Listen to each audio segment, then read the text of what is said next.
Welcome back to my ultimate countdown of every single city I visited during my epic journey across Mexico in 2024 and 2025. In part 1, we kicked things off with spots numbers 30 through 21. These 10 destinations are incredibly special. They represented the sweet spot of Mexican travel, places where I fell deeply in love with the local community, the uncovered bizarre industrial histories, stumbled into fantasy-like Mayan ruins, and found pristine natural oases. We're giving these spots the breathing room they deserve, diving deep into the travel logistics, the local flavor, and my own raw personal experiences. Let's jump right back into the countdown with a true desert paradise.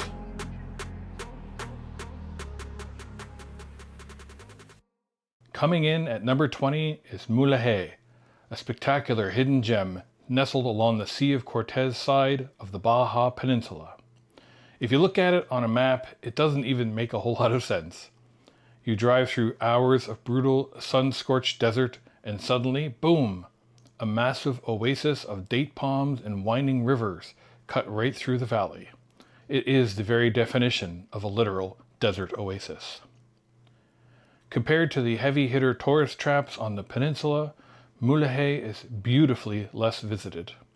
It's the kind of place travelers often drive right past on Federal Highway 1 on their way south to Loreto or Cabo, which I think was a massive mistake.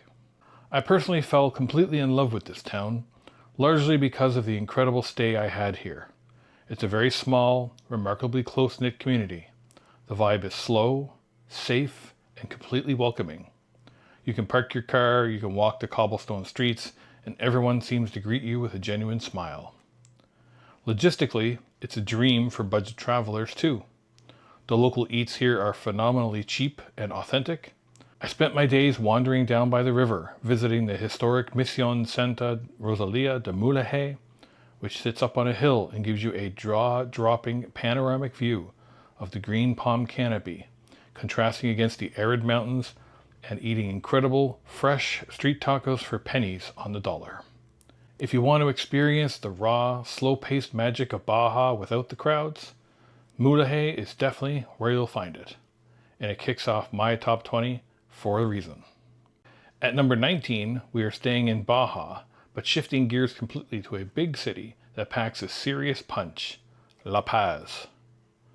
La Paz is the capital of Baja Califonia Sur, but it occupies a weirdly underrated space in Mexican tourism. Most international travelers touch down at the airport in San Jose del Cabo, jump in a shuttle, and then never leave the resort corridors of Cabo San Lucas. They seem to completely skip right over La Paz, which is wild to me because the city has an absolute ton to offer. This is a fully functional, culturally rich Mexican city that happens to sit on a gorgeous bay. There's so much to do here. If you're a culture hound, the city is packed with excellent regional museums. If you love sports, you can catch a high-energy local baseball game, which is an amazing way to embed yourself with local families on a weekend. And the food, well, it was unbelievable. From high-end seafood restaurants to legendary street carts serving up iconic Baja fish tacos, to Japanese sushi restaurants, and so much more. Your palate will never be bored here. But for me, the undisputed crown jewel of La Paz is its waterfront. The Malecón here is a massive, impeccably clean, and stands as a social heartbeat of the city. Every single evening, locals and travelers alike gather along the boardwalk for one specific reason: the sunsets. It's a big city with a laid-back soul, and it absolutely earned its spot at number 19. Moving up to number 18, we head far north to Ensenada. The city holds a massive place in my heart because it was the very first longer stop in Mexico. When you spend extended time somewhere, you really get to feel its rhythm, and I really grew to absolutely love Ensenada. It's a bustling port city with a world-class waterfront. The harbor area is incredible, alive with activity, with street performers, and the smell of fresh ceviche. If you wander down to the waterfront market, you'll see the true heart of the city's culinary scene. The energy there is chaotic in the best way possible, with vendors showcasing some of the freshest, most incredible seafood you can find on the Pacific coast. But Ensenada isn't just about the ocean views and street views. It also has a fantastic cultural side too. While I was there, I toured the Caracol Science Museum. It sits right near the waterfront, housed in a beautiful modern building, and does a brilliant job of breaking down the natural history, geography, and fragile marine ecosystems of the Baja Peninsula. It's a total sleeper hit if you love science and history. And of course, you can't talk about Ensenada without mentioning La Bufadora. Located about 45 minutes south of the city, it's one of the largest marine geysers in the world. It's a unique local phenomenon where ocean waves force water up through a partially submerged sea cave, resulting in a booming roar and a massive blast of water, shooting up to 100 feet in the air. Between the lively waterfront market, Caracol Museum, and the raw power of the Pacific, Ensenada is a powerhouse destination. At number 17, we are crossing the country completely to the Yucatan Peninsula to highlight a spot that is on this list for two very specific, unforgettable reasons. Puerto Morelos. Nestled right between the mega tourist hubs of Cancun and Playa del Carmen, Puerto Morelos is a breath of fresh air. It's a sleepy, laid-back fishing town that has somehow managed to retain its bohemian charm despite being surrounded by massive, all-inclusive resorts. If you want to escape the chaotic nightlife and crowded beaches of the Mayan Riviera, this is definitely your sanctuary. But what catapulted it to number 17 for me on my list starts just inland from the beach, the famous Ruta de los Cenotes. This is a highway that cuts deep into the jungle, lined with dozens of spectacular freshwater sinkholes. You can spend days hopping from one cenote to the next, swimming, ziplining, and diving into crystal clear waters hidden beneath the jungle canopy. The second reason is where I stayed, Jokma Heart Hotel. Tucked away in the Mayan Riviera jungle, this place was an absolute paradise. It offered a level of peace, deep connection with nature, and unique architecture that turned a standard trip into a transformative experience. When you combine a sleepy, authentic beach town with world-class jungle cenotes and magical accommodations, you get a top-tier travel destination. Coming in at number 16 is an absolute powerhouse of a city that completely blew me away, Mazatlan. Mazatlan is an amazing city that offers the ultimate bang-for-your-buck Mexican vacation. Let's start with the basics. Its waterfront is absolutely top-notch. The Malecón here is one of the longest in the world, stretching for miles along beautiful sandy beaches, historic cliffs, and a vibrant downtown. Best of all, Mazatlan is incredibly budget-friendly. You can find fantastic, cheap accommodations right near the action without breaking the bank. Getting around the city is half the fun thanks to their iconic local taxis called pulmonias. They look like souped-up fancy open-air golf carts or safari trucks. They zip up and down the waterfront, usually blasting music, letting the ocean breeze hit your face. It's an absolute blast of a way to travel between the historic center and the Golden Zone. But the real sleeper hit for me of Mazatlan, the Grand Aquarium. I've been to a lot of aquariums around the world, and this is genuinely one of the absolute best I have ever seen. It's a massive architectural masterpiece dedicated to the Sea of Cortez. The exhibits are immersive, giant, and beautifully designed.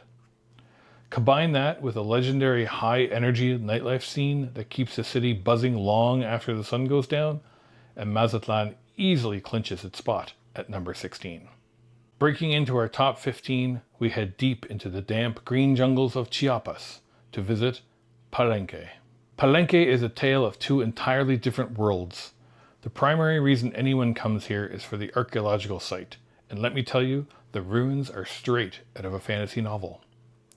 Unlike the flat, cleared landscapes of Chichen Itza, Palenque's ancient Mayan temples are carved directly into the steep, misty hillsides of the jungle. You are walking through the ruins while howler monkeys scream in a tree canopy, and water trickles down the stone aqueducts.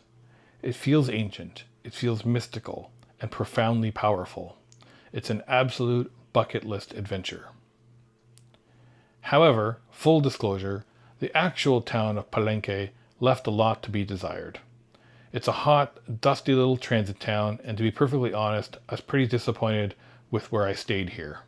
But Palenque gets a massive logistical redemption arc because of Mexico's infrastructure megaproject, the Tren Maya. I caught Tren Maya right from Palenque, and took it all the way northwest to the colonial city of Campeche, the train experience was smooth, ultra-modern, clean, and incredibly efficient. So while the town itself may not win any beauty pageants, the fantasy-like ruins and the seamless connection to the rest of the southeast via Tren Maya make Palenque an indispensable stop on any serious Mexican itinerary. Sitting comfortably at number 14 is Bacalar, the magical lagoon of 7 colors. Bacalar feels like the last bastion of true authenticity along the Mayan Riviera corridor. If you've been to Cancun or Playa del Carmen or Tulum recently, you'll know how overdeveloped and commercialized and expensive they have become. Bacalar, located far south near the Belize border, has managed to dodge that bullet, at least for now. It is still a lovely, low-key little town, packed with fantastic, diverse food options, laid-back hostels, and eco-boutique hotels. The main attraction here is the breathtaking lagoon. It's not the ocean. It's a massive freshwater lagoon fed by underground cenotes, and the water clarity is truly mind-boggling. Right on the edge of the water also sits Fort de San Felipe, an old stone fortress built by the Spanish to defend the town from the actual Caribbean pirates. Walking the ramparts and looking out over that multicolored water is unforgettable and cannot be missed. But here's my warning to you. Go see it now. With the Tren Maya now fully operational and connecting this region to the major tourist hubs, Bacalar is changing fast. It will likely be completely overrun and heavily commercialized in the next 5 to 10 years, so catch its authentic magic while you still can. For spot number 13, we are heading back to Baja Califonia Sur, to a town whose deep historical gravity completely caught me off guard. Loreto. Originally, I had this ranked a bit lower, but looking back at my journey, I had to swap it up because of the sheer historical weight and beauty of this place demands respect. Loreto is widely considered the oldest human settlement on the Baja Peninsula. In fact, it was the original, formal capital of Las Californias, meaning long before San Francisco, Los Angeles, or San Diego were even on the map. The political and spiritual heart of the entire region was right here in this now quiet coastal town. The history here is palpable. Right in the center of town is the Misión de Nuestra Señora del Loreto, founded all the way back in 1697. This very spot also marks the absolute beginning of the historic Camino Real Misión, a route that eventually stretched all the way up into Northern California. Beyond the history, Loreto is just gorgeous. It's tucked between the dramatic, jagged ridges of the Sierra de la Giganta mountains and the pristine waters of Loreto Bay National Marine Park, often called the aquarium of the world. The town is exceptionally clean, quiet, and feels incredibly safe. It's a sophisticated, historically profound escape that blew me away. Taking the number 12 spot is my absolute favorite stop in all of Baja, a town that stole my heart precisely because it is so wonderfully weird, gritty, and unexpected. Santa Rosalia. When you think of Baja, you think of beaches, deserts, taco stands, but you do not think of a 19th century French mining company town built entirely out of dark wood and industrial iron. But that is exactly what Santa Rosalia is. In the late 1800s, a French company swooped in to mine a massive copper deposit here, creating a town that looks and feels like absolutely nowhere else in Mexico. The history here is tons of fun to dig into. Take the Iglesia de Santa Barbara, for example. It's a church made entirely of prefabricated stamped iron sheets, designed by none other than Gustave Eiffel, the same Eiffel who built the Eiffel Tower in Paris. It was shipped across the ocean in pieces and reassembled right here in Baja. The global quirks don't stop with the French. If you head up to the historic Mesa, Mexico neighborhood, you'll find a gorgeous, classic French wooden mansion that's been converted into the local public library. In a beautiful nod to global peace and literature, it is officially named the Biblioteca Publica Mahatma Gandhi.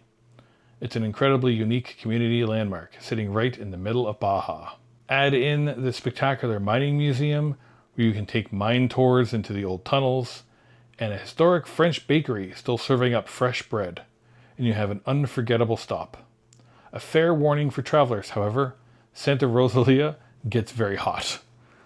The heat bouncing off the dark volcanic rock and the old industrial iron can be a bit intense. But between the rich history, the unique architecture, and its raw, unpolished charm, it is well worth the sweat. To me, Santa Rosalia is an absolute must visit.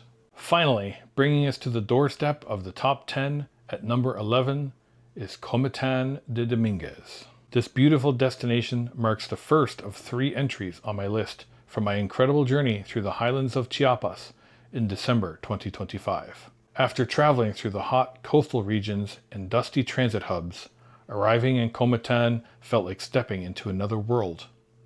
The air up here is cool, it's crisp, and it's fresh. The city itself is visually stunning. Immaculately clean, safe, and filled with grand, colorful architecture and vibrant plazas that come alive with music and local families in the evenings. Comitan serves as an incredible cultural base camp with loads of things to see and do. But one of the absolute highlights of my time here was making the short trip out to the Tenem Puente archaeological site. If you're tired of fighting crowds of thousands of tourists at places like Chichen Itza, Tenem Puente will change your life, and I mean it. It is a spectacular, lesser-known Mayan ruin site built on high ridges overlooking the plains. When I visited, I practically had the entire place to myself. Walking up those ancient mossy stone terraces, surrounded by quiet forests and open sky, was a surreal, deeply peaceful experience. Comitan balances vibrant highland culture, phenomenal local cuisine, and untouched history, so perfect that it just barely missed the top 10. So that's going to do it from here at Tenem Puente, just outside Comitan de Dominguez in the state of Chiapas in Mexico. This is my final stop for the second time in Mexico.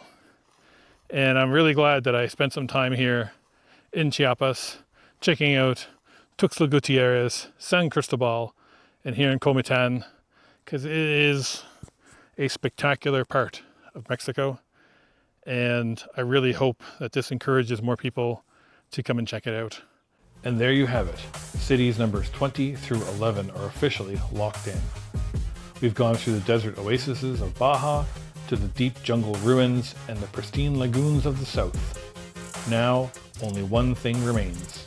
The elite tier, the cream of the crop, the top 10 best cities I've visited in all of Mexico. In the final episode of the series, we're going to dive into the absolute best of the best. Places that feature mind-blowing food scenes, stunning colonial beauty, and unforgettable cultural magic. Hit that subscribe button, leave a comment, and let me know which of these middle tier spots you pack your bags for first. And I'll see you soon in the final part with the top 10.